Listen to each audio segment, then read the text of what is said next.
From now on, your paycheck goes into my bank account. You don't need anything anyway, my son said. I agreed quietly. That night he and his wife came over for free dinner, like always, but when they walked in they screamed in shock.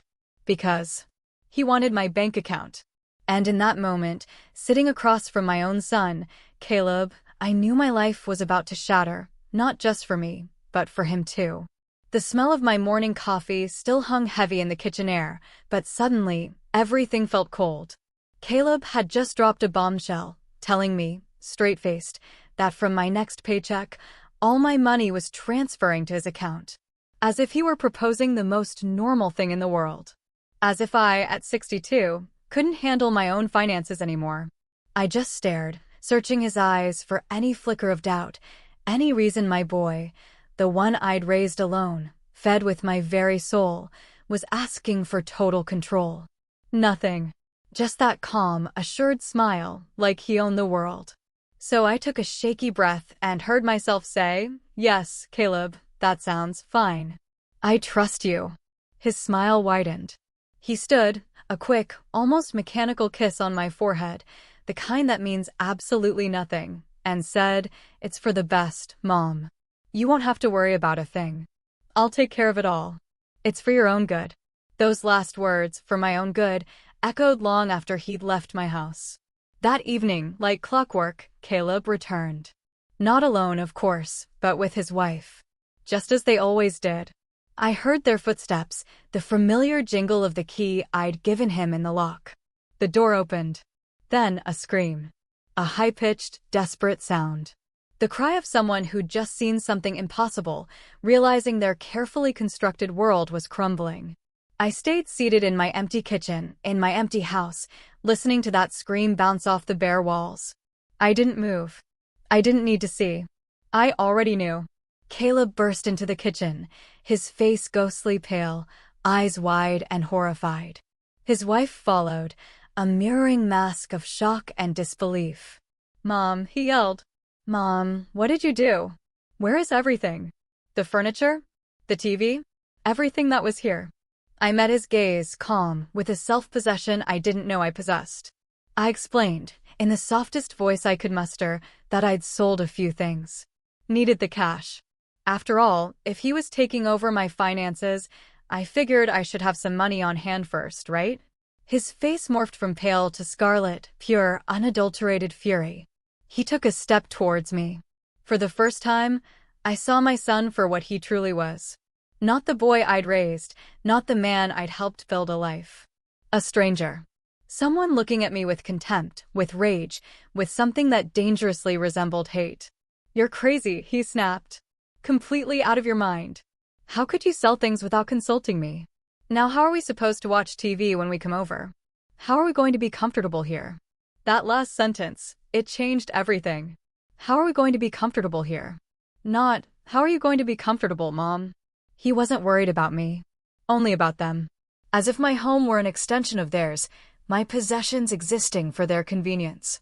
His wife stepped closer, those cold, calculating eyes fixed on me. She said something I'll never forget.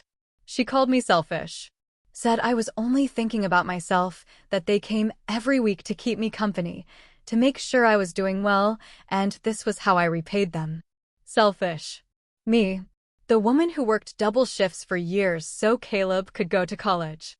The woman who'd sacrificed rebuilding her own life after his father left because she didn't want him to grow up with a stepfather. The woman who lived in tiny apartments, wore old clothes, and ate next to nothing just so he could have everything he needed. Selfish. Caleb just stood there, looking at me like I was a problem to be solved. And then he said something that finally broke me too. He said maybe transferring the bank account had been a mistake.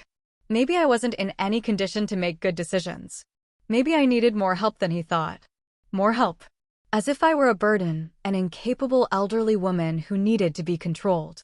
I pushed myself up from my chair.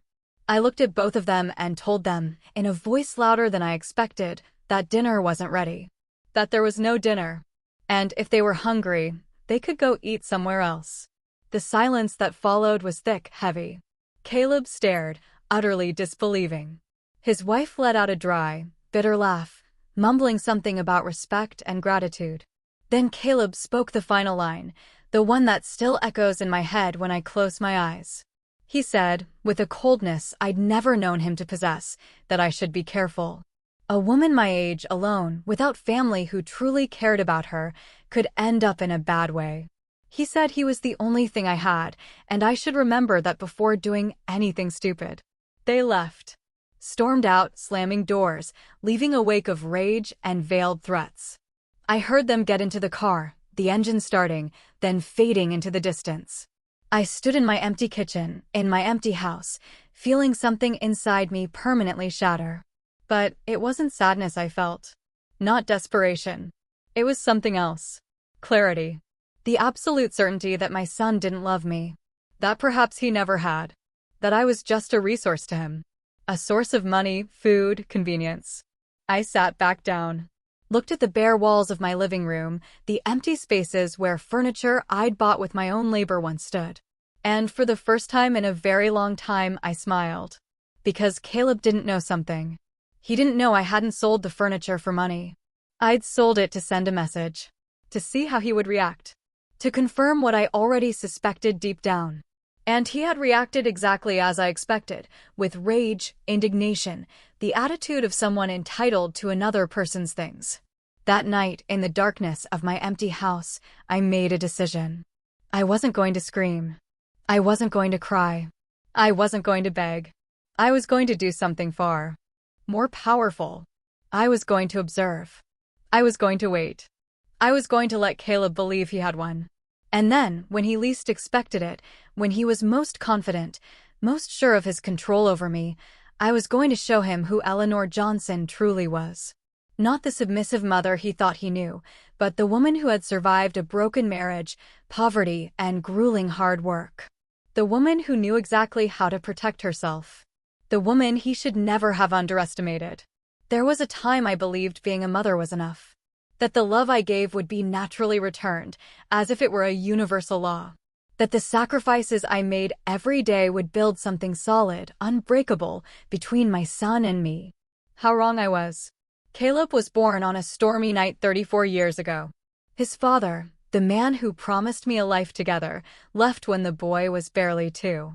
Said he wasn't ready to be a dad, that he needed to find himself, and that I would understand. Someday. I never understood. But I also didn't wait for him to return. I was left alone with a small child, a 2-bedroom apartment I could barely afford, and a secretarial job paying $800 a month. It wasn't enough. Never enough. So I got a second job, cleaning offices at night. I'd leave Caleb with my neighbor, Mildred Albright, an older lady who charged me $50 a week. I'd work from 7 in the morning until 6 in the evening, come home, feed Caleb, bathe him, put him to bed, and then head out again at 9 to clean buildings until 2 in the morning. For hours of sleep, then start all over. I did this for years. So many years I lost count.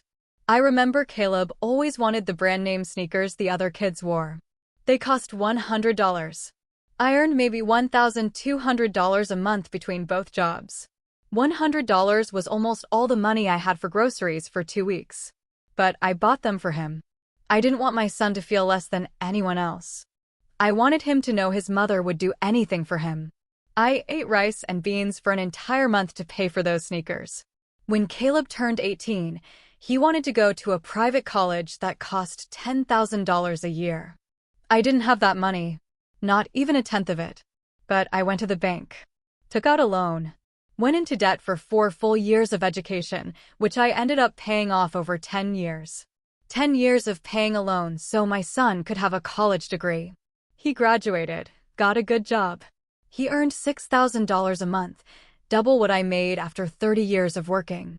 And I was happy. I thought he could finally build his life.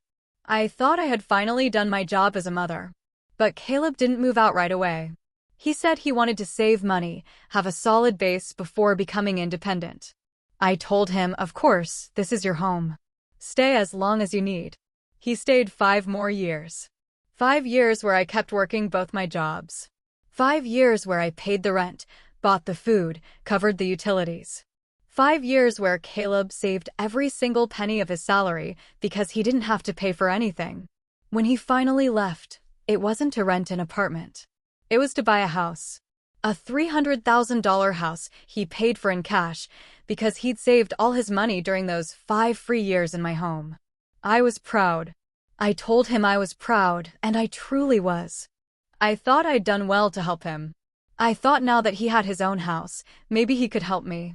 Maybe I could work less. Maybe I could rest a little. But that never happened. Caleb married 2 years after moving out. His wife was an elegant woman, always well-dressed, perfect nails, a tone that sounded polite but hid a certain coldness.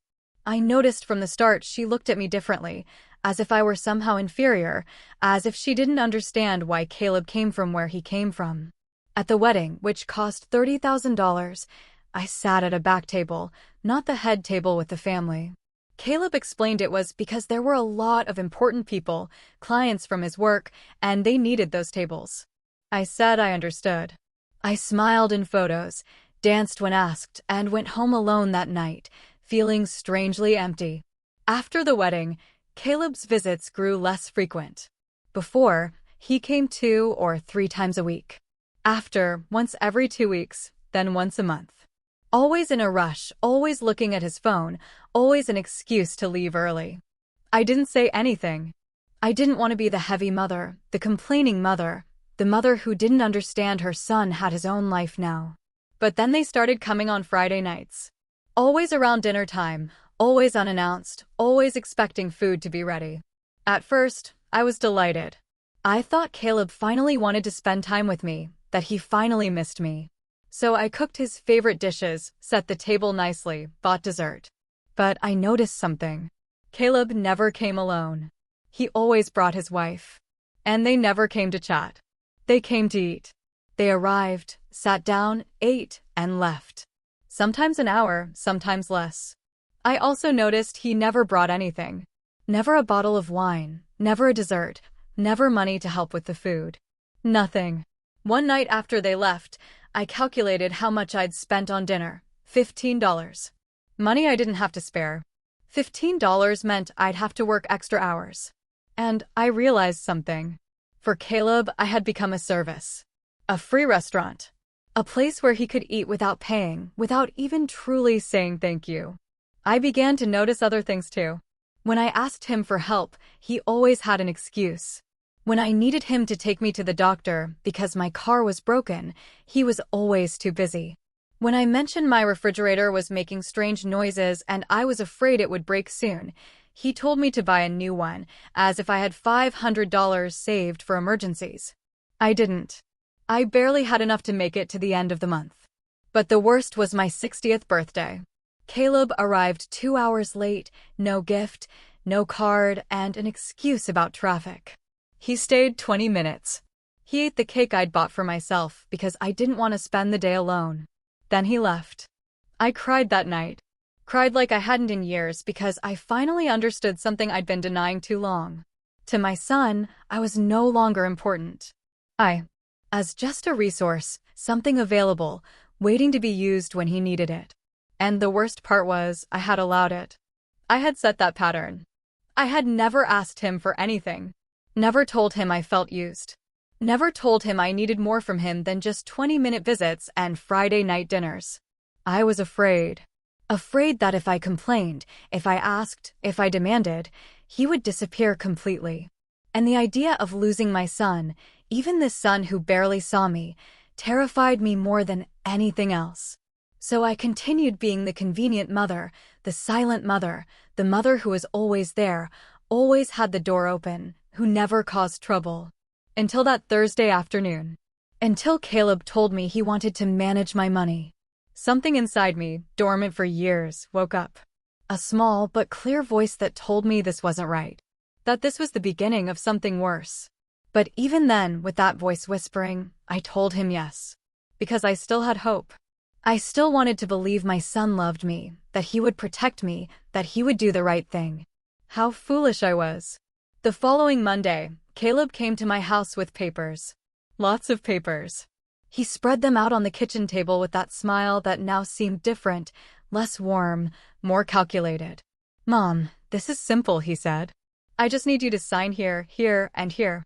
These are the documents so I can have access to your account, so I can automatically transfer your salary every month. That way, I'll take care of paying your bills, managing everything. You won't have to worry about a thing." I looked at the papers. Bank forms. Authorizations. I read the fine print, the parts people usually ignore, and saw something that chilled my blood. It wasn't just access to my account. It was full power of attorney. Authority to make transfers, close accounts, make financial decisions on my behalf. "Caleb, this says you'd have total control over my money," I told him. He nodded as if it were the most normal thing in the world. "Yes, Mom. It's easier that way. That way, I can handle everything without having to ask you for authorization every time. It's for practicality." Practicality. That word echoed in my head.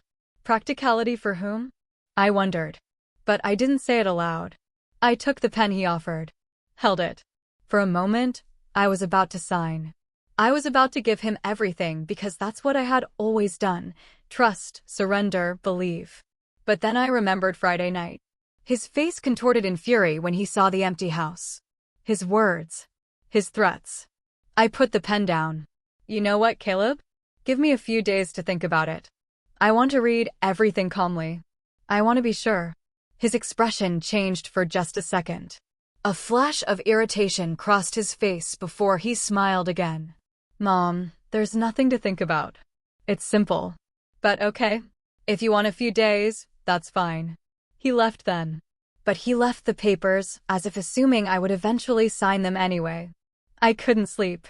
That night, I stared at those papers on the kitchen table. Something inside me told me this was not for my good. This was the beginning of something I wouldn't be able to reverse.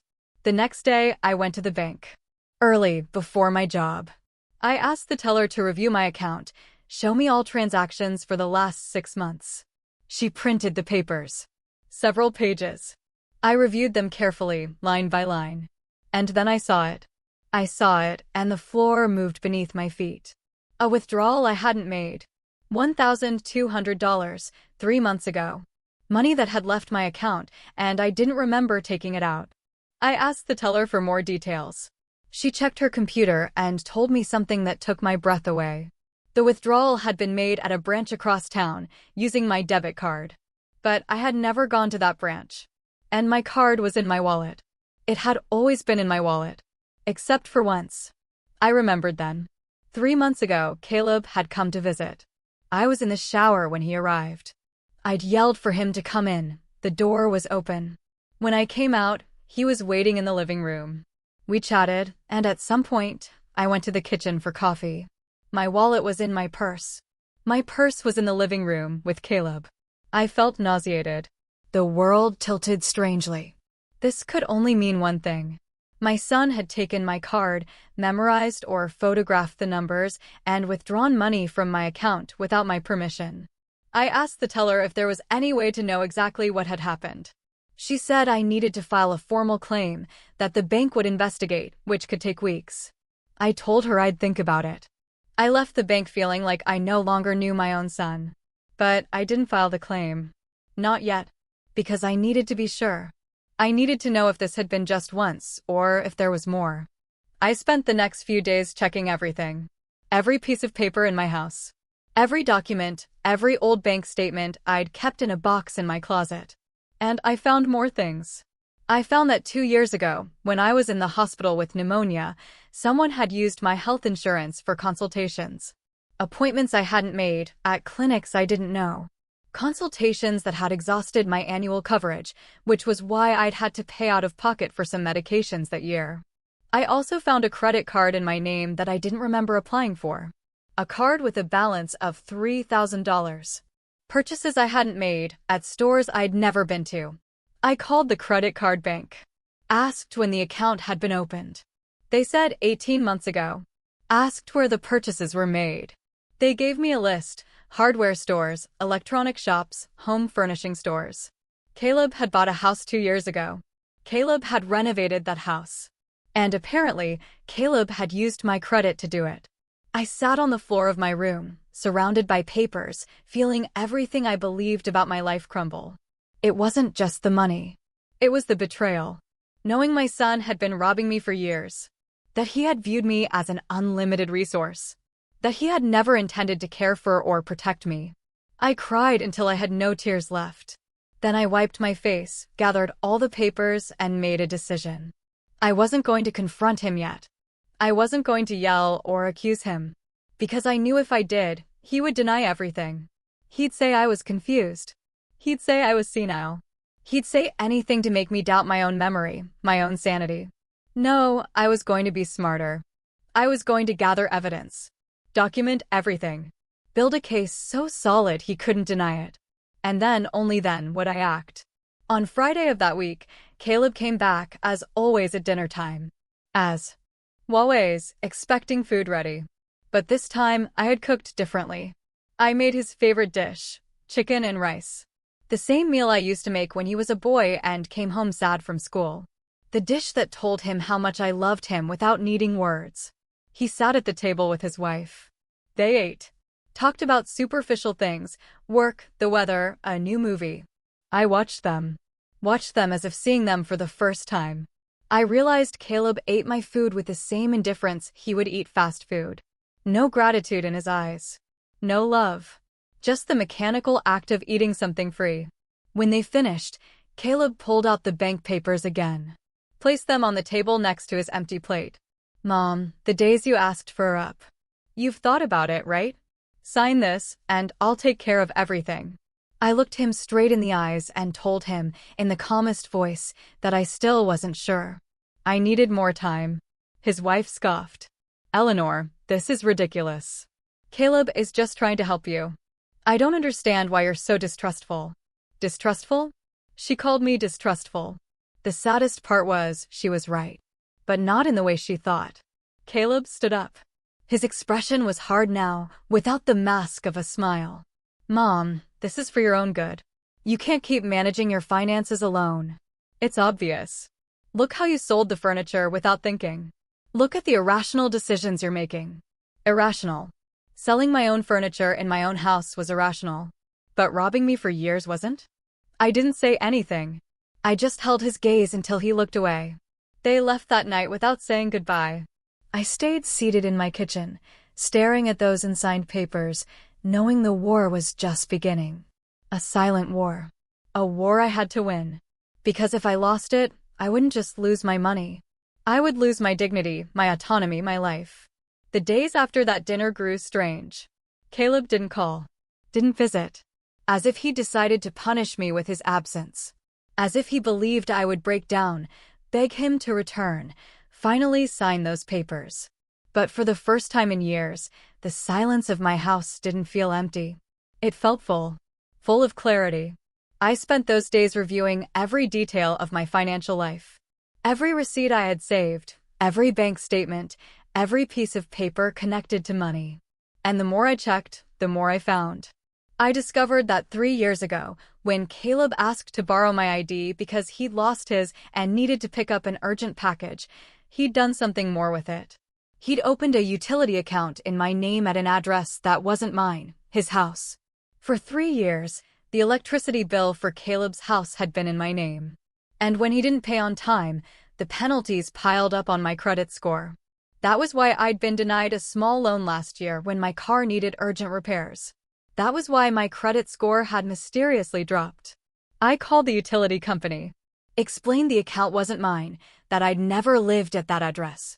The woman on the phone said I needed to file an affidavit, report this as identity fraud. Identity fraud, committed by my own son. I hung up the phone and stared at the wall for a long time, trying to process how I'd reached this point. Trying to understand when my son had turned into this. I couldn't sleep. Stayed awake staring at the ceiling, listening to the city sounds. I thought about all the times I'd justified his behavior. Told myself he was busy, that he had his own life, that I was being demanding, expecting more. But this wasn't about expectations. This was about theft. Deception. A son who viewed his mother as a resource to exploit without consequence. The next morning, I did something I had never done. I went to see a lawyer. It was a small office in Chicago. The sign read, Adrian Chung. I'd seen an ad for him in the paper offering free consultations. I walked in feeling small, ridiculous, a 62-year-old woman complaining about her own son. But the receptionist smiled kindly and showed me in. Adrian Chung was a man in his 50s with graying temples and kind eyes. He asked me to tell him everything. And I did. I told him about the missing money, the credit card I hadn't applied for, the utility account, the papers Caleb wanted me to sign. He listened without interrupting, taking notes. When I finished, he leaned back in his chair and sighed. Mrs. Johnson, he said, what you are describing is financial fraud and abuse of trust. If you sign those papers your son is asking for, you are giving him total legal access to your money. He could empty everything, and you would have no legal recourse because you gave him permission yourself. The words fell on me like stones. I knew it. Deep down, I knew it. But hearing it spoken aloud by a professional made it real in a different way. What can I do? I asked. He leaned forward. First, don't sign anything. Second, you need to report the credit card fraud and the theft from your bank account. Third, you need to change all your passwords, your PIN, everything. Fourth, consider getting a restraining order if you feel you are in danger. A restraining order against my own son. The idea seemed absurd and devastating. I don't want to get him into legal trouble, I said. He's my son. The lawyer looked at me with compassion and sadness. Mrs. Johnson, your son is already in legal trouble. He's committed several felonies. The question isn't whether you want to get him into trouble. The question is whether you want to protect yourself. I left that office with a folder full of forms and a list of things to do. Overwhelmed, but also strangely light. As if an invisible weight I'd carried for years had been lifted. I went straight to the bank. Changed all my passwords, requested a new debit card, closed the fraudulent credit card, and filed a formal dispute. The teller helped me with everything, patient, not making me feel stupid or weak. When I got home, I felt exhausted, but also oddly serene. That night, Caleb finally called. His voice strained. Mom, we need to talk. Come to my house for dinner tomorrow. We have to resolve this. It wasn't an invitation. It was an order. Before, I would have obeyed without question. But now, after everything I discovered, I felt only a cold calm. I can't tomorrow, I told him. I'm busy. Busy, Mom? What could you possibly be busy with? What I'm busy with is important to me, I said. There are other things that matter more to me now. Silence. Heavy with surprise and irritation. You're acting really weird, Mom. I don't know what's wrong with you, but you need to stop being so stubborn and sign those papers. This is for your own good. For my own good. Those words again. As if robbing me were an act of love. Caleb, I said, my voice firmer than I expected, I am not signing anything. And I think we need to have a very serious conversation about a few things. About what things, he asked, his voice different now, more alert, cautious. About money that has left my account without my permission. About credit cards I didn't apply for. About utility accounts in my name at addresses where I don't live. The silence that followed was absolute. So thick I could almost feel it through the phone. I don't know what you're talking about, he finally said, his voice controlled, but I detected the panic underneath. I think you do know, I told him. And I think you need to think very carefully about what you're going to say next. Mom, you're delusional. You're confused. Maybe you need to see a doctor. There was the card. The card I knew he would play, making me seem senile, confused, incapable. I'm not confused, Caleb. I have all the papers. I have all the evidence. And I've already spoken with a lawyer. Another silence. Longer, heavier. You talked to a lawyer? His voice was almost a whisper now. Almost a threat. Yes. And he explained to me exactly what you've been doing. He explained what fraud is. He explained what is illegal. Mom, you can't be serious. I'm your son. Everything I have done has been to help you. Help me, Caleb? You robbed me for years. You used me. You lied to me. I never, he started, but I cut him off. Yes, you did. And you know it. The question now is what we're going to do about it. I heard his breathing on the other end, heavy, ragged. I'm coming over, he said. We need to talk in person. No, I told him. You are not coming here. If you want to talk, we can do it over the phone, or we can do it with lawyers present. Are you crazy? He yelled. Completely crazy. After everything I've done for you, after all the times I've come to see you, that I've worried about you, this is how you repay me. All the times you came to eat for free, you mean? All the times you needed something from me. But the times I needed you? Where were you? I hung up then, before he could answer, before he could manipulate me again. I stayed seated in my kitchen, phone in hand, trembling. But not from fear. From rage. From years and years of suppressed rage that was finally finding its voice. I slept better that night than I had in months. Because I had finally spoken the truth. I had finally defended my territory. And although I didn't know what would come next, I knew I was no longer going to be the silent mother who allowed herself to be trampled. The next morning, I woke with a clarity I hadn't felt in years. As if a thick fog had lifted. I could see everything with an almost painful sharpness. I knew what I had to do. I knew I couldn't stop now. After breakfast, I grabbed my purse and left the house. I had a mental list. All the places to visit, all the loose ends to tie up. If Caleb thought I was a confused, helpless old woman, he was about to find out how wrong he was. My first stop was the main bank where I kept my savings. Not the checking account for my paycheck, but the other one, opened 30 years ago when I still dreamed of buying my own house. I had $20,000 saved there. Not much after a lifetime of work, but it was mine. I asked the manager to close the account. She asked if I was sure if there was a problem. I told her I just wanted to make some changes. She gave me the money in a cashier's check and recommended I open an account at another bank for greater security. I followed her advice.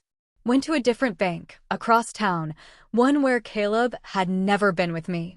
I opened a new account, one only I knew about, one where he could never find my money. Then I went to the utility company. Presented all the documents Adrian had helped me prepare, the affidavit, the copy of my ID, proof I'd never lived at that address. The woman assisting me checked everything and said they would start an investigation, that the account would be transferred or closed, and I would no longer be responsible. I felt an invisible chain fall from my shoulders. My next stop was the credit bureau. I requested a full report of my history. I wanted to see everything, know if there were more things Caleb had done behind my back. The employee gave me a thick document. I sat in the waiting room and read it page by page. There was another thing. Another thing I didn't know about. A personal loan of $5,000 applied for in my name 2 years ago. A loan that had never been fully paid and was now in collections. $5,000. I felt the rage rise up my throat like bile. I marked every fraudulent item with a highlighter. Filled out the dispute forms one by one with clear, firm handwriting. When I left that office, it was nearly 3 in the afternoon. I hadn't eaten since breakfast, but I wasn't hungry. I had something stronger than hunger. I had purpose. I then went to Mildred Albright's house. She was 70 and had lived in the building since before I did. We'd been friends for decades, though we'd grown distant. I'd been so focused on Caleb, so consumed with trying to maintain that relationship, I'd neglected other connections. I knocked. She opened the door, surprised. Eleanor, what a surprise. Come in, come in. We went into her living room. She offered coffee, and I accepted. We sat, and she looked at me with those wise eyes that had seen a lot. You look different, she said. I don't know what it is, but there's something different about you. And then I told her everything. About Caleb, the money, the betrayal, everything I'd discovered. I talked for almost an hour without stopping, and she listened without interrupting, nodding occasionally with an expression that mixed sadness and recognition. When I finished, she sighed deeply. Eleanor, I knew something wasn't right. I saw it every Friday when he came, the way he treated you, like you were a service. But I didn't say anything because it wasn't my place. But I'm glad you're finally seeing the truth. She took my hand, her fingers cool, her grip firm. I need to ask you a favor, I said. I need you to be my witness. If Caleb comes and tries to say I'm confused, that I'm senile, I need you to confirm that's not true, that I'm in full possession of my faculties. She nodded without hesitation. Of course. And more than that, if you need a place to stay, if you ever don't feel safe in your house, my door is open. Those words filled me with such deep gratitude they almost made me cry. But I didn't. I had cried enough. Now it was time to act. That night, back in my house, I organized all the documents, put them in a large folder, made copies of everything, stored the originals in a safe place, and left the copies in the folder. If something happened to me, if Caleb tried to do anything, there would be evidence, there would be proof. I also wrote a letter, detailing everything I had discovered, everything Caleb had done. Put it in a sealed envelope with instructions that it should only be opened in case of emergency. I gave it to Mildred to hold on to.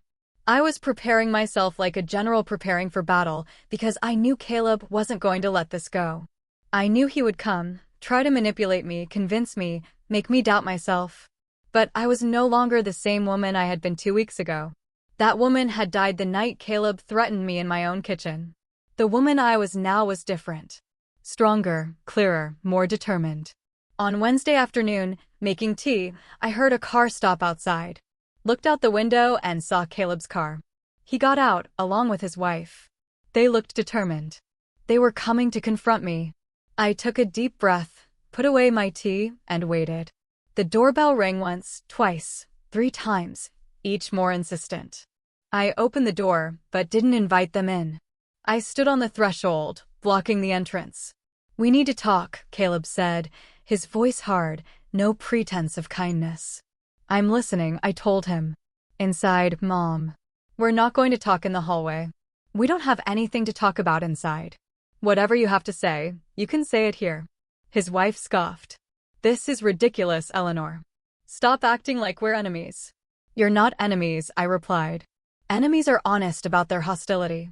You're worse. You're thieves hiding behind pretty words." Caleb took a step toward me, his face red with fury. "How dare you? After everything I've done for you, everything you've done for me, Caleb? I have the records. I have the proof. I know exactly how much money you've stolen from me. I know about the fraudulent credit cards. I know about the utility account. I know about everything." He froze, opened his mouth, but no sound came out. And now, I continued, with a calmness that surprised even myself, "You have 2 options. Either you give me back everything you stole, every cent, or I go to the police and press charges for fraud." "You can't do that," his wife said. "He's your son." "Precisely why it hurts so much," I replied. "Because he is my son. Because I gave him everything and he repaid me by robbing me." Caleb finally found his voice. "You owe me," he shouted. "My whole life I grew up without a father. My whole life I had to watch you work and be tired. That was your fault. You chose to have me. You chose to stay alone. I didn't ask to be born." His words landed like punches, but they no longer hurt the way they used to. Because now I could see them for what they were, justifications, excuses from someone who knew he'd done something unforgivable and was trying to shift the blame. "You're right," I told him. "I chose to have you, and it was the best decision of my life, until it stopped being the best. But that doesn't give you the right to steal from me. That doesn't give you the right to exploit me. I didn't steal anything. I just took what was owed to me. Nothing was owed to you, Caleb. I gave you everything you needed when you were a child. Once you became an adult, it was no longer my obligation. And it was definitely not my obligation to give you access to my money without my knowledge." His wife grabbed his arm. "Let's go. It's not worth it. She's already lost." Lost. What an interesting choice of words. As if I were the one who was wrong. As if defending my own money and dignity were madness. They left. Walked down the stairs without looking back, and I closed the door, feeling strangely at peace. That night, Adrian Chung called me. He said the banks had confirmed the fraud, that the credit card debt would be canceled, that they were investigating the unauthorized withdrawals, and that I had a solid case if I chose to press criminal charges. I thanked him and hung up. I sat in my empty living room, in my house that no longer had a television or fancy furniture, and for the first time in a long time, I felt rich. Rich in something money couldn't buy. Rich in dignity, in strength, in the certainty that I was doing the right thing. The days after that confrontation at my door were strangely silent, as if the whole world were holding its breath. I found myself caught in an emotional limbo, where rage and pain mixed with a growing sense of liberation I didn't know how to process. Caleb didn't call, didn't show up. And for the first time in years, I wasn't constantly waiting for his contact. I wasn't checking my phone every hour, inventing excuses in my mind for his absence. But though he wasn't physically present, his digital presence was impossible to ignore. Something led me to check his social media, something I normally wouldn't do. It felt like an invasion, even for a mother. But now I felt I had the right to know how he presented his life to the world, while I dealt with the consequences of his actions in private. What I found took my breath away with its audacity, its absolute disconnect between reality and the image he projected.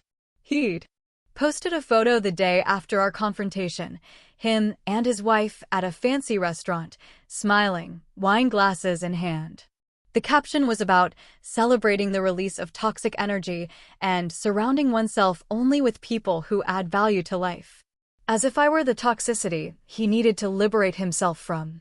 As if my refusal to let myself be robbed further was some negativity he had the wisdom to eliminate. The comments were all positive, congratulating him for protecting his peace, setting healthy boundaries, prioritizing his emotional well-being. I stared, a mix of disbelief and disgust. All those people supporting him had no idea the man they celebrated had been robbing his own mother for years. There were more posts in the following days, each more elaborate, as if Caleb were deliberately constructing a public narrative that had nothing to do with the truth. A photo at the gym, with reflections on self-care and investing in oneself before helping others. Words that sounded deep until you remembered this was the same man who used stolen money from his mother to buy gym memberships and expensive sportswear. Another photo working on his computer, a comment about the sacrifice and hard work for a successful future, without mentioning this future was partially financed with fraudulent credit cards in my name and utility accounts I was unknowingly paying for. What impacted me most was a post that Friday, the exact day he'd normally come to my house for dinner. He shared an old photo of him and me as a child, one I didn't even know he had. Me holding him, maybe 5 years old, both smiling. The text accompanying it was about how sometimes the people you love the most are the ones who hurt you the most. How he'd learned love doesn't mean tolerating abusive behavior, and he'd made the difficult decision to distance himself from a toxic family relationship for his mental health. Reading those words, I felt punched in the stomach. Caleb had taken our history, our real relationship, with all its painful nuances, and completely inverted it, presenting himself as the victim, me as the abuser. The comments were even more abundant than before. Dozens of people expressing support, telling him how brave he was for setting boundaries, sharing their own stories of difficult family relationships, completely validating his fabricated version. There were people I knew in those comments, neighbors who knew him when he lived with me, coworkers who'd been to parties at my house years ago, all offering encouragement, without the slightest idea that the person he supposedly needed to protect himself from was the same woman who had worked 2 jobs for years to give him the education he now used to get his well-paying job. For several days, I watched this digital spectacle in silence, without commenting, without reacting. Something in me knew this was exactly the game Caleb was playing. If I responded emotionally, I'd fall into his trap, giving him more ammunition for his narrative that I was the unstable, problematic mother he needed to distance himself from. But every new post, every new comment of support he received from people who didn't know the truth, was like a small wound opening deep inside me.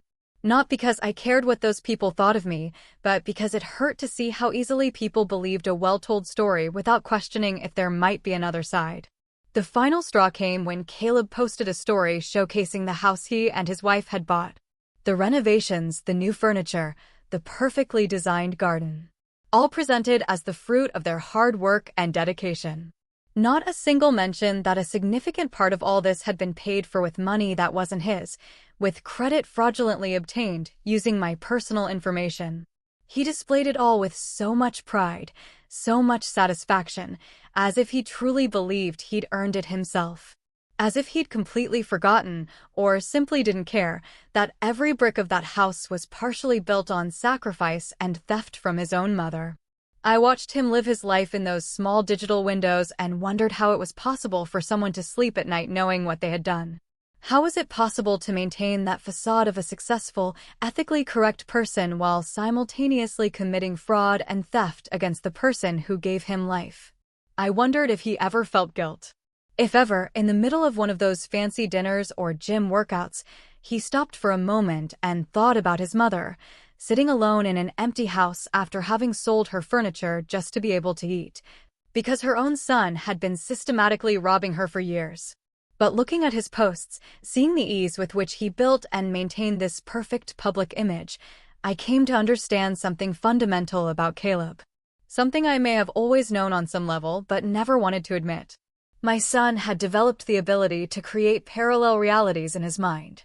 In one reality, he could be simultaneously the abandoned son who deserved compensation and the successful man who had built everything himself. In another, he could justify theft as something he was rightfully owed, while publicly presenting himself as a victim of family toxicity. It was a form of cognitive dissonance so profound it almost seemed as if he genuinely believed his own lies, as if he had constructed such an elaborate narrative that the line between truth and fiction had been completely erased. And as I watched all this from the silent distance of my empty house, something inside me hardened even more. Because seeing Caleb not only steal from me, but also steal my story, completely inverting the roles of victim and perpetrator in his public presentation of events, made me understand there was no possible redemption here. There was no conversation I could have with him that would make him see the reality of what he had done. He had chosen his path. He had chosen the lie over the truth. He had chosen image over substance. And I needed to accept that the son I had raised and loved had never really existed in the way I believed, or had been completely replaced by this stranger who could smile for the camera while destroying his mother in private, apparently without feeling any genuine remorse. The moment came one Tuesday afternoon, in a way I hadn't planned, but which in retrospect, I realized had been inevitable. The truth always finds its way to the light, no matter how many layers of lies try to bury it. I was in Adrian Chung's office reviewing the final case documents. He informed me the banks had completed their investigations and confirmed a total of $17,000 in fraudulent transactions over a 3-year period. A sum that took my breath away. Not just because of the number, but because of what it represented in terms of planning and premeditation. This hadn't been a mistake or a moment of weakness, but a systematic, deliberate operation of theft that required constant effort and dedication on Caleb's part. The lawyer explained that with this evidence, I had more than enough to press criminal charges. But there was another option he wanted me to consider before making that final decision: send a formal demand letter to Caleb, giving him the opportunity to return the stolen money and compensate for damages before proceeding with more severe legal action. He told me this was a courtesy many victims of family fraud offered, understanding that no matter how serious the incident, family ties complicated things in ways that didn't apply to fraud by strangers. But he also warned that this courtesy could be seen as weakness by the perpetrator, and I needed to be prepared for the possibility Caleb would respond not with gratitude or remorse, but with more manipulation and denial. I thought about it for several minutes, looking at all the documents scattered across the desk, meticulously detailing every fraudulent transaction, every unauthorized account, every lie my son had carefully constructed. A part of me still harbored a small, irrational hope that if Caleb was confronted with irrefutable evidence, maybe something in him would awaken. Maybe he'd find some vestige of conscience or remorse. Or at least basic acknowledgement that he'd crossed a line. That part of me, still his mother despite everything, wanted to give him that opportunity to do the right thing, to correct his mistake, to show that somewhere deep inside, the person I had raised with so much love and sacrifice still existed. But there was another part of me, stronger and clearer, that knew exactly what Caleb would do with that opportunity. And that part knew he wouldn't take it as an extension of grace, but as confirmation that I was too weak to truly harm him. That he could continue manipulating and controlling me because, at the end of the day, I would always give in because I was his mother, and mothers always forgive, always give another chance, always choose love over justice. That part of me understood that giving him a private warning would only give him time to prepare his defense, to hide more evidence, to build an even more elaborate narrative of victimization he could use publicly to destroy my credibility before I could act. I told Adrian Chung I did not want to send a private letter. I did not want to give Caleb the opportunity to respond in private, where he could continue controlling the narrative. Instead, I asked him to prepare the necessary documents to file a formal civil lawsuit, one that would become a public record where anyone who wanted to verify the truth could do so, instead of simply believing Caleb's carefully constructed social media version. The lawyer nodded, a mixture of surprise and respect. He probably didn't expect a woman my age to make such a direct, unambiguous decision. He said he would proceed immediately, and Caleb would be officially notified within 72 hours. I left that office feeling something I hadn't felt in a long time. Something I couldn't initially identify until I realized it was power. The power of having made a decision completely by myself, without consulting anyone, without asking permission, without worrying about how it would make me look to others, or whether people would think I was being too hard on my own son. For the first time in decades, I had chosen to protect myself over protecting another person's feelings or reputation, even when that person was my son. And that choice, although painful, filled me with a sense of integrity I had forgotten was possible to feel. The notification reached Caleb on a Thursday morning, as Adrian Chung confirmed by phone. Though I wasn't there to witness his initial reaction, I could perfectly imagine the moment he opened that official envelope and read the documents detailing every fraudulent transaction, every unauthorized account, every dollar he had stolen. Meticulously documented with dates and bank reference numbers that made any denial impossible. I didn't have to wait long to confirm my imagination. Less than 2 hours after receiving the notification, my phone started ringing with an insistence that bordered on desperation. Call after call, which I let go to voicemail without answering, because I had nothing left to say to Caleb that wasn't already contained in those legal documents. I listened to the voicemails later that night when I finally felt emotionally prepared. It was fascinating, in a disturbing way, to listen to the progression of his panic through each successive message. The first still tried to maintain some composure, with that controlled voice he used when trying to seem reasonable, telling me this was a terrible misunderstanding we needed to talk about immediately. The second already had a different tone, sharper, more urgent, where he pleaded with me to call him, that this was going to ruin his life, that I should please think about what I was doing before destroying my own son, as if I were the one destroying something, instead of simply revealing the destruction he himself had caused for years. By the fifth message, Caleb was no longer trying to sound reasonable or appeal to my maternal compassion.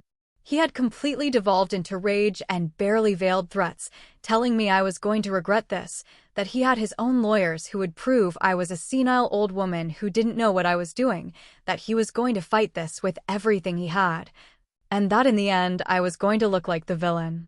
I listened to every message until the end, without allowing myself to feel anything more than a kind of clinical curiosity about how a person could transition so quickly from pleading to threatening when they realized their usual manipulation tactics no longer worked.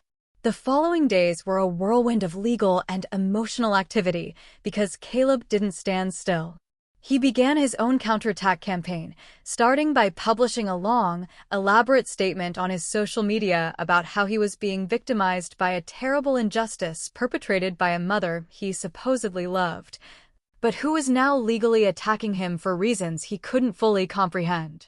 His post was carefully worded to generate maximum sympathy without mentioning any specific details of the accusations, painting himself as the confused, hurt son being dragged through a traumatic legal process by a mother who might be experiencing age-related mental health issues. The response to his post was exactly what he expected, with dozens of comments expressing shock and solidarity, telling him to keep his head up, that the truth would eventually prevail, that they were on his side no matter what. And I watched all this from a distance with a mixture of awe and revulsion at his ability to manipulate the narrative, even when faced with documented legal charges. But something had changed in me, because this time his public theater didn't affect me in the same way it had before. This time I knew I had something more powerful than his carefully constructed words. And that something was irrefutable legal documents that couldn't be manipulated with emotional rhetoric or appeals to sympathy. Caleb's real collapse began when his own lawyers reviewed the evidence and apparently told him something he didn't want to hear. His social media posts suddenly stopped, abruptly, and the silence that followed was deafening in its eloquence. Adrian Chung informed me that Caleb's legal representatives had contacted him, asking about the possibility of reaching an out-of-court settlement, which basically confirmed they knew he had no real defense against the evidence I had presented, and that his best option was to try to minimize the damage before this proceeded to a public trial where all the dirty details would be revealed. That's when the cracks in Caleb's carefully constructed life began to show. Apparently, some of his closest friends had started asking uncomfortable questions after his wife casually mentioned at a social gathering that they were dealing with a complicated family legal problem. Once people started digging a little deeper, they discovered the public lawsuit documents detailing the specific accusations of financial fraud. Mildred Albright told me she'd heard from other neighbors that Caleb's name was being mentioned in neighborhood conversations in ways that were definitely not flattering, that the people who had once seen him as the successful, educated son now looked at him with suspicion and distrust. His wife was apparently furious, not necessarily about the moral implications of what Caleb had done, but about the damage to their social reputation. According to rumors that reached my ears through the neighborhood gossip network, there had been considerable fights in their house about how to handle the situation. Caleb tried to call me several more times during those weeks, but I maintained my absolute silence, because there was nothing he could say to change the documented facts of what he had done. And my silence was apparently more devastating to him than any angry word I could have said, because it meant I had moved completely from anger to indifference. And that indifference was the final death of any power he once held over me. The final settlement was reached 3 months after I filed the lawsuit, and the terms were exactly what Adrian Chung and I had established as the minimum acceptable. Caleb had no choice but to accept when his own lawyers explained that going to trial would mean not only the complete public revelation of all the fraud details, but also the very real possibility of criminal charges that could result in jail time. He had to return the full $17,000, plus another $5,000 in compensation for damages and injuries, in addition to paying all the fees for cleaning up my credit and my attorney's fees. And all of this had to be paid within a period of 6 months, with verifiable monthly payments, or the agreement would automatically be invalidated and criminal charges would proceed without further warning. But beyond the money, which honestly had never been the main point of all this, the agreement included a clause that I had insisted on adding, and which Adrian Chung initially thought was unnecessary, but which for me was absolutely essential. That clause stipulated that Caleb had to issue a public statement acknowledging that he had committed financial fraud against his mother, and that the accusations in my lawsuit were true and substantiated. He fought that clause more than any other part of the agreement, because he knew exactly what it would mean for his carefully cultivated image to publicly admit that everything he had been saying about being a victim of a toxic mother was a lie designed to cover up his own crimes. The statement appeared on his social media one Tuesday afternoon. It was brief and clearly drafted by his lawyers to minimize the damage as much as possible within the limits of what the agreement required. But still, the words were there in black text on a white background, admitting that he had accessed bank accounts without authorization, that he had opened credit cards using another person's information, and that he had committed serious errors in judgment that he deeply regretted. The comments under that post were wild, with people who had previously supported him unconditionally now expressing shock and disappointment, while others who had apparently suspected something all along felt validated in their doubts. I watched all that digital drama unfold with a sense of closure that had nothing to do with satisfaction or revenge, but simply with the quiet recognition that the truth had finally been spoken publicly. The first payment arrived in my account exactly on the specified date, and every subsequent payment also arrived punctually, because Caleb knew that a single missed payment would mean consequences he definitely could not afford to face. With that money, I did something he might never have expected me to do. Instead of simply replenishing my savings accounts or using it to replace the furniture I had sold, I bought a plane ticket to a place I had never been before. I had spent 62 years living for other people, for my son, for the illusion of maintaining a family relationship that only existed in my imagination.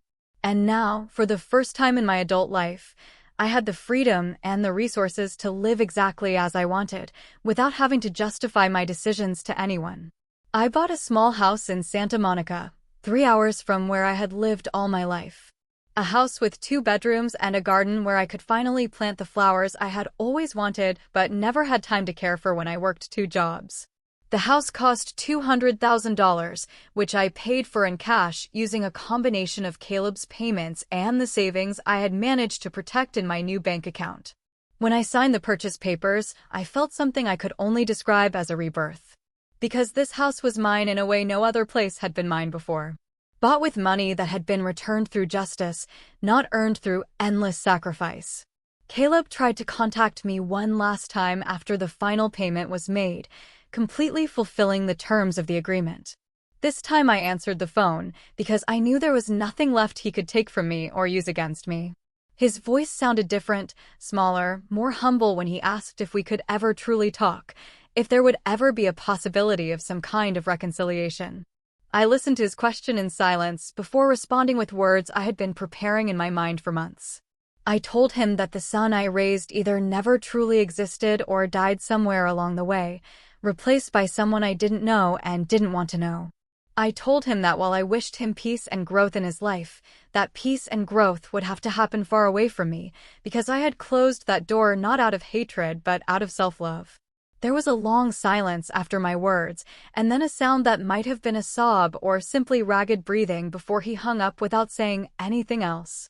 And that was the last time I spoke to Caleb, because some doors, once closed, need to stay closed, not as punishment, but as protection. Now I live in my small house by the sea, and I spend my mornings drinking coffee in my garden, watching the flowers I planted with my own hands grow. There is a peace in this simple life that I never found in all those years of sacrifice and giving, because I finally understood that true love begins with oneself, and that no relationship is worth keeping if it requires you to betray your own dignity. Sometimes I see Mildred Albright, who comes to visit me every few weeks, bringing gossip from the old neighborhood and news of people we used to know, and she tells me I look different now, lighter, more alive in ways that go beyond the physical. I have a routine now that is entirely mine. I wake up when my body wants to wake up, not when an alarm clock forces me to.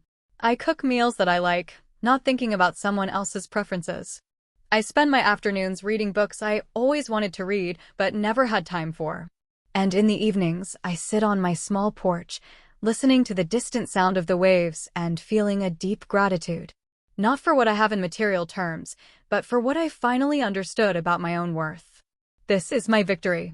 Not in the money recovered or in Caleb's public admission, but in the fact that I recovered myself from decades of conditioning that had taught me a mother's value was measured only by how much she could give and how much she could endure. I learned that saying no is an act of self-love. That setting boundaries is not cruelty, but necessity. And that protecting your peace is not selfishness, but wisdom.